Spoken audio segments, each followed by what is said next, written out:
সিলেটে বকেয়া মজুরি সহ 11 দফা দাবিতে বিক্ষোভ মিছিল করেছেন চা শ্রমিকরা। দুপুরে নগরীর লাক্কাতুরা বাগান এলাকার এয়ারপোর্ট রোডে কর্মসূচি পালন করেন তারা। বান্ডেল থাকলে প্রতি সেনমানিতে টাকা বাঁচবে।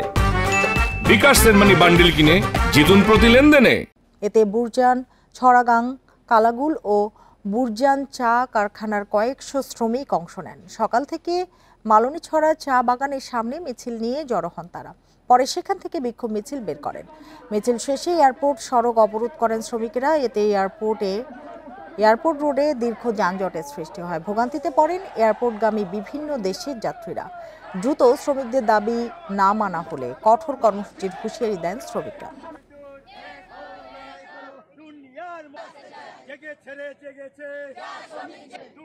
আজকে 5 মাস গত হয়ে যাচ্ছে, কোনো বেতন নাই, করি নাই, কিছু নাই।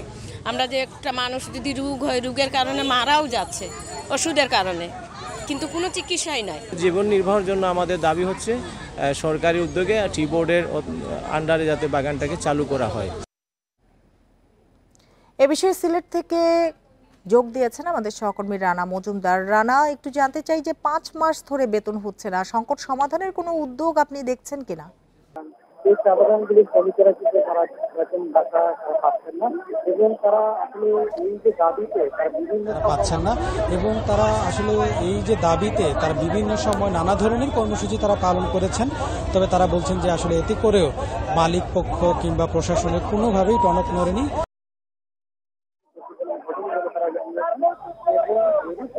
প্রতিফলন ঘটেনি বলে তারা জানিয়েছেন এবং এরই পরিপ্রেক্ষিতে তারা বেশ কিছুদিন আগে তারা এই যে লাক্কাতুরা চা বাগানে একসাথে জড়ো হয়ে তারা কিন্তু সিলেটের জেলা প্রশাসকের কার্যালয়ে গিয়ে অবস্থান কর্মসূচি পালন করেন এবং পরবর্তীতে সেখানে করার মতো কর্মসূচি তারা বাধ্য হয়েছেন। এবং এখন আমরা দেখতে পাচ্ছি যে মূলত সকাল থেকেই লাক্কাতুরা চা বাগানের সামনে এই যে চা বাগানগুলো কথা বলা হচ্ছে, সেই বাগানগুলোর শ্রমিকেরা তারা কিন্তু জড়ো হন মিছিল সহকারে এবং পরবর্তীতে সেখানে জড়ো হয়ে তারা নানা ধরনের স্লোগান দেন তাদের বেতন ভাতা যেন পরিশোধ করা হয় সেই দাবিতে।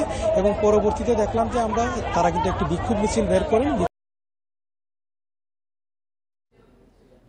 চা শ্রমিকদের বিক্ষোভ নিয়ে সিলেট থেকে কথা হচ্ছিল সহকর্মী রানা মজুমদারের সাথে।